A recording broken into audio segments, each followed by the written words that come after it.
Quel que soit l'aspect de l'univers auquel on s'intéresse, depuis les galaxies géantes dans l'espace jusqu'aux cellules de notre corps, invisibles à l'œil nu, et en passant par les divers êtres vivants qui forment notre environnement, on ne peut objectivement que constater l'existence d'un plan bien structuré sans faille, qui apparaît tel un filigrane derrière toute création. Chaque aspect de l'univers dénote de façon flagrante un fait explicite et bien précis. La création est une réalité.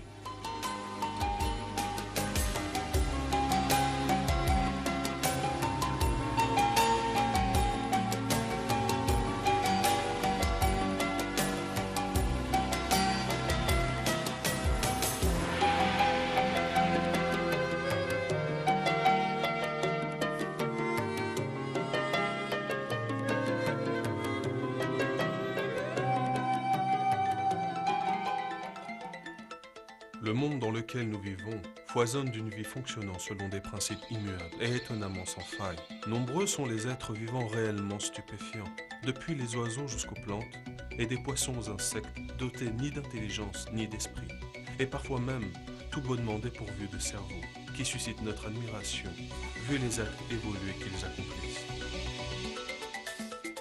Ils nous laissent véritablement perplexes, d'autant plus que l'homme, bien que muni de toute sa sagesse, et d'une foule de connaissances, ne parvient parfois qu'à les imiter approximativement, incapable de vraiment reproduire leurs gestes.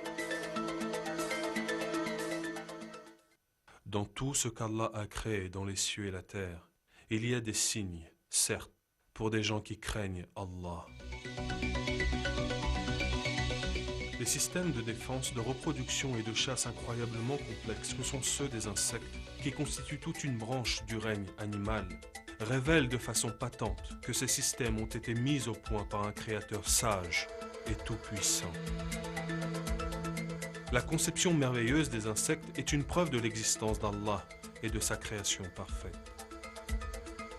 Toute personne qui réfléchit avec une conscience claire et un esprit dénué de préjugés ne peut arriver qu'à cette conclusion. D'autre part, le nombre d'insectes sur Terre est stupéfiant. Pour chaque être humain, il y a environ 200 millions d'insectes, ce qui équivaut à 10 millions d'insectes au kilomètre carré. On estime à 30 millions le nombre d'espèces d'insectes, dont beaucoup n'ont même pas encore reçu de nom.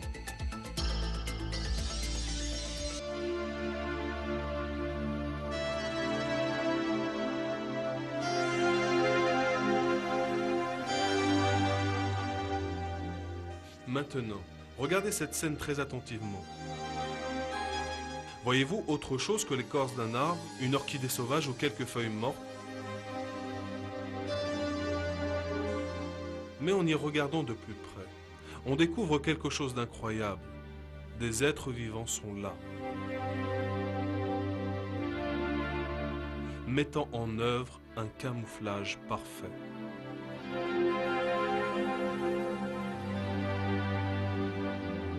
Les animaux vivants sur Terre sont dotés de systèmes très bien conçus, leur permettant de survivre au quotidien.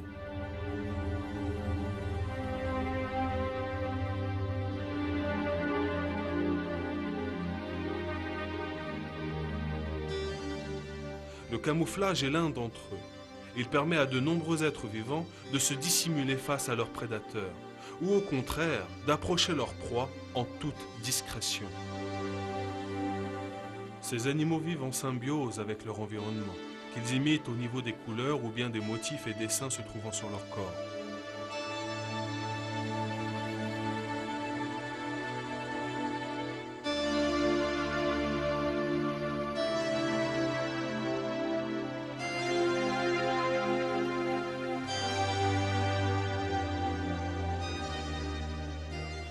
Il apparaît clairement que ces tenues de camouflage ont été mises au point avec beaucoup de pertinence.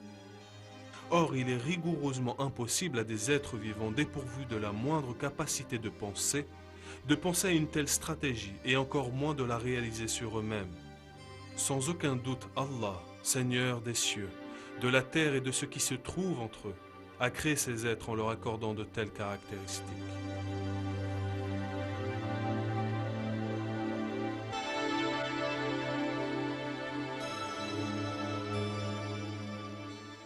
Parmi ces signes, et la création des cieux et de la terre et des êtres vivants qu'il y a disséminés.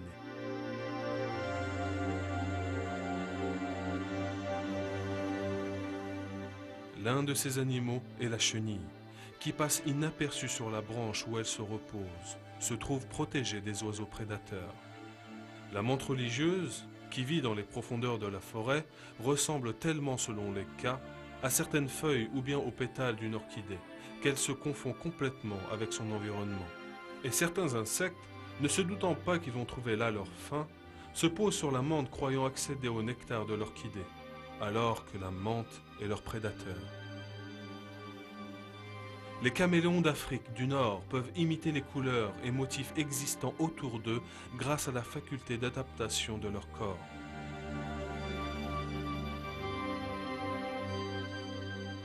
Certains serpents passent inaperçus sous les sables, guettant leur proie.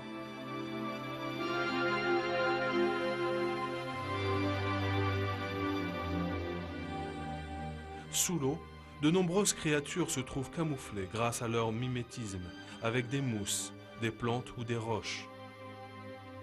L'une de ces créatures, le poisson-feuille d'Amazonie, se cache très bien parmi les feuilles, attendant sa proie.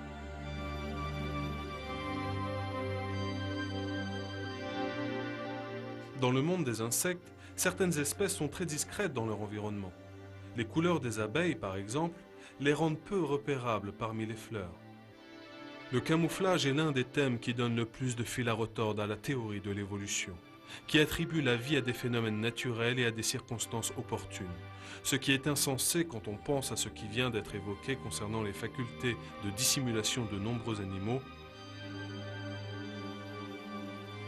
Ainsi, les motifs d'une feuille morte présents sur les ailes d'un papillon qui se pose sur elle, le rendant indétectable, n'est sûrement pas le fruit d'une simple coïncidence.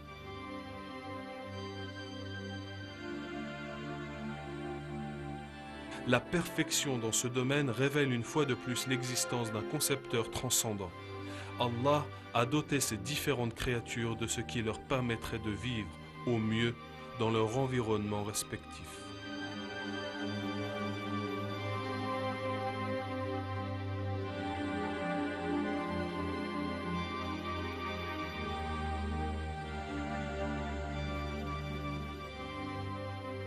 Les similitudes entre les ailes de certaines sauterelles et les feuilles sur lesquelles elles viennent se poser, comportant même des nervures identiques à celles de ces feuilles, indiquent bien que ces insectes et ces feuilles proviennent d'un créateur unique.